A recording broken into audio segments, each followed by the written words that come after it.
آپ کیا فرماتے ہیں کہ یہ جس طریقے سے پاکستانی سیاست جہاں پہنچ چکی ہے اور پچھلے 2-2.5 سالوں میں جو کچھ پاکستان میں ہو چکا ہے، ویسے ماضی میں اس کی بہت ساری مثالیں موجود ہیں، لیکن کیا پاکستان اس سے آگے بڑھ رہا ہے؟ جمہوریت بہتر ہو رہی ہے؟ کوئی راستہ ہمارا نکل رہا ہے یا راستے بند ہو رہے ہیں؟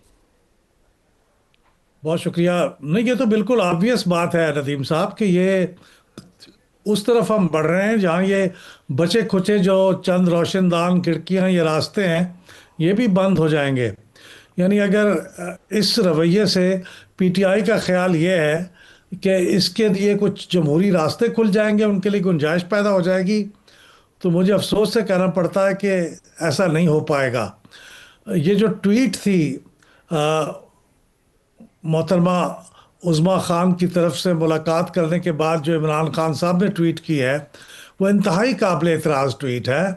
بہت ہی غلط زبان استعمال کی گئی ہے، اور وہ میں سمجھتا ہوں کہ بنیاد بنا ہے اس وقت جو زیادہ پیک پہ جا رہی ہے ٹینشن اس کا.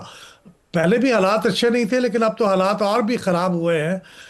اس کا میرے خیال میں اس ٹویٹ کو ڈسکریڈٹ دینا چاہیے.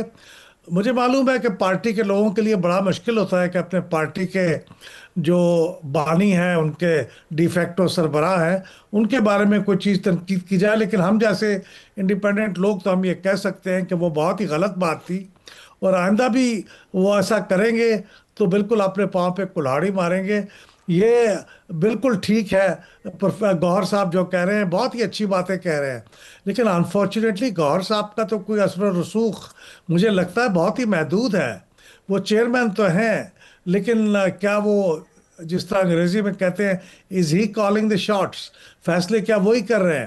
مثلا ابھی دیکھیں نا کہ وہ بات چیت کس طرح کریں گے گوہر صاحب کسی کے ساتھ، جب ابھی اسی ٹویٹ پہ جس کا میں ذکر کر رہا ہوں عمران خان صاحب نے یہ فرمایا ہے کہ وہ لوگ جو جو ایک نیشنل سیکورٹی ورکشاپ میں گئے تھے پی ٹی آئی کے، وہ میر جعفر اور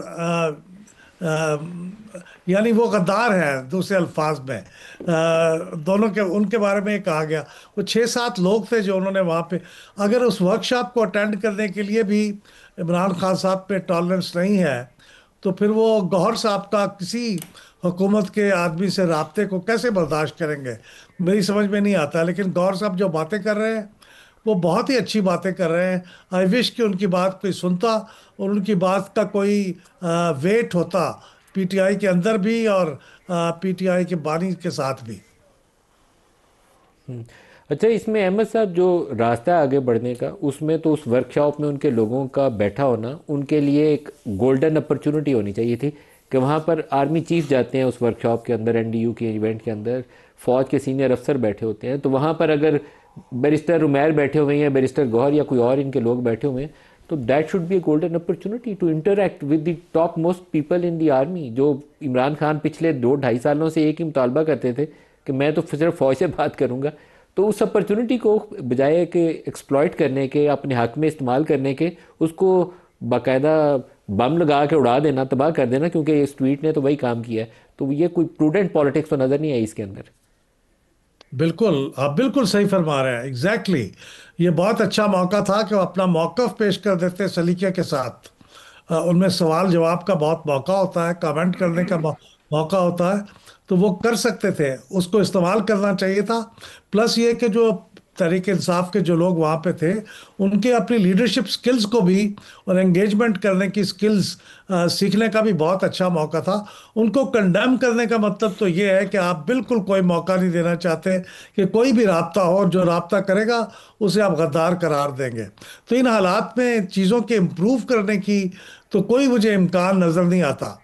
لیکن میں سمجھتا ہوں کہ گوہر صاحب کی بات اگر کوئی سن لے اور اسی پہ عمل کر لے تو بہت اچھی بات ہے. اسپیکر صاحب بھی کہہ رہے ہیں قومی اسمبلی کے کہ میرے دروازے کھلے ہیں، میرے ساتھ آ کے بات کریں.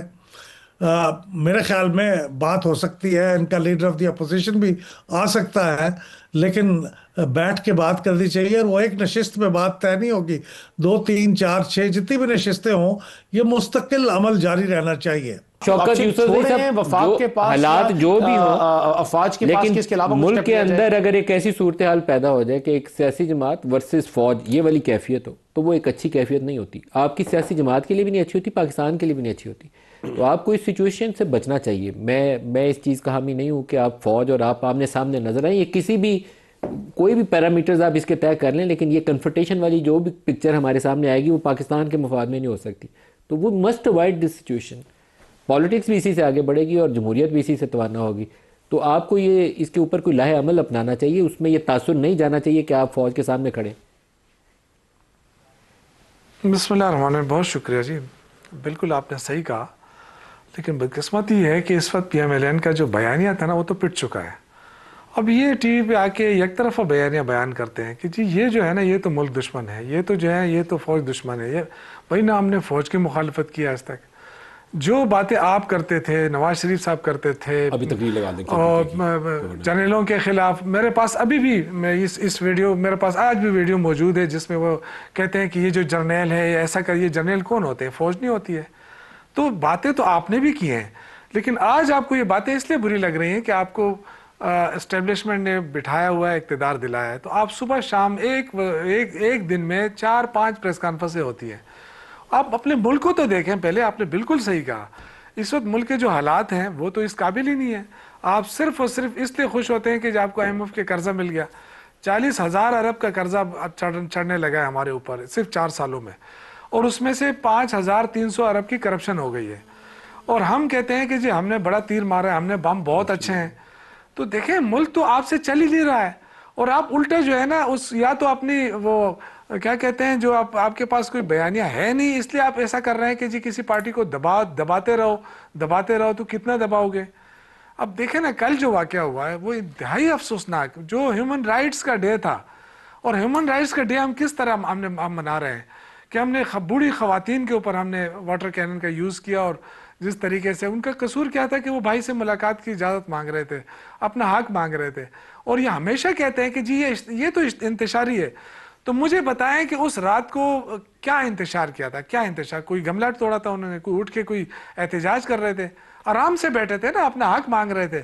تو اس کا مطلب یہ ہے کہ یہ پی ایم ایل شوکت نے صاحب، لیکن اپنے آپ آپ کو یہ بہت نہیں زیادہ لگتا کہ ایکسپوز کر پاکستان دیا. تحریک انصاف سڑک کے اوپر جتنا پالیٹکس کر سکتی تھی آپ نے اس سے 100 گنا زیادہ اس طاقت کو استعمال کر لیا، اور اب وہ ٹائم آ گیا ہے شاید آپ کو بات چیت والا جو چیپٹر ہے نا تمام کے ساتھ وہ کھولنا چاہیے. وہ نواز شریف چور ہے، زرداری چور ہے، فوج صرف ہمیں وہ چیف بلائے گا تو بات کریں گے، اس طرح کام آگے نہیں چلنے والا. آپ کو ساروں کے ساتھ بات چیت کر کے دروازے کھلوانے پڑیں گے. دروازے بند ہو چکے ہیں آپ کے اوپر. دیکھیں بالکل آپ صحیح کہہ رہے ہیں، لیکن مسئلہ یہ ہے کہ کوئی سپیس تو ملے نا. سیاست کرنے کا پی ٹی آئی کو کیا سپیس مل رہا ہے؟ سپیس آپ کو کریٹ کرنی پڑے گی. آپ ابھی عمران خان سپیس کریٹ کرنے کی کوشش نہیں کر رہے. نہیں ہم تو دیکھیں ہم آپ کی مطلب میرے پی ٹی خیال آئی کے سے اکاؤنٹ سے بیرسٹر جو غور ٹویٹس سے ہوئی ہیں ابھی ریسنٹ جو جتنی بیرسٹر ٹینشن ہے، تناؤ ہے، اس کے اندر ان ٹویٹس نے رول ادا کیا ہے، تو آپ کو وہ ٹویٹس اوائڈ کرنی چاہیے تھی. دیکھیں میرا خیال یہ ہے نا کہ بیرسٹر غور اس وقت چیئرمین ہے. اگر یہ حکومت کی رسپانسبلٹی ہوتی ہے کہ وہ اپوزیشن کو انگیج کرے، ان سے بات چیت کرے، کوئی اچھا ماحول بنائے. بیرسٹر غور جیسا صبر تحمل والا انسان مجھے تو آج تک نظر نہیں آیا. سیاست میں بھی کافی عرصے سے کر رہا ہوں، لیکن وہ جس صبر تحمل سے بات کر رہا ہے، بار بار کہہ رہا ہے کہ جی اس نہج پہ بات نہ پہنچائے جہاں سے پوائنٹ آف نو ریٹرن ہو. بہتر تو یہ ہے نا کہ اس کو تو انگیج کر لیتے ہیں نا یہ لوگ. یہ تو بالکل انہوں نے تو قسم کھائی ہے کہ جی ہم نے ہر صورت میں یہی لاہ عمل اپنانا ہے. تو اس لاہ عمل سے تو یہ ملک کو آگے نہیں لے جا سکتے.